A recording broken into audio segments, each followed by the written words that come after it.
Football বিশ্বকাপে আমাদের team নেই তো কি হয়েছে? বিশ্ব ফুটবলের সর্বোচ্চ মঞ্চ ফিফায় এবার ঠিকই গর্জে উঠল বাংলাদেশ। কোটি মানুষের স্বপ্ন বুকে নিয়ে বিশ্বমঞ্চ কাঁপালেন মিউজিক প্রডিউসার সঞ্জয়। 2026 বিশ্বকাপের উদ্বোধনী ইভেন্টে সবার নজর কেড়েছে সঞ্জয়ের এই বিশেষ আউটফিট।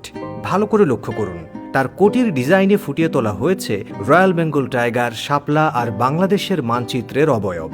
সম্পূর্ণ নিজস্ব কস্টিউমে গ্লোবাল অডিয়েন্সের সামনে তিনি স্পটলাইটে আনলেন লাল সবুজের বাংলাদেশকে।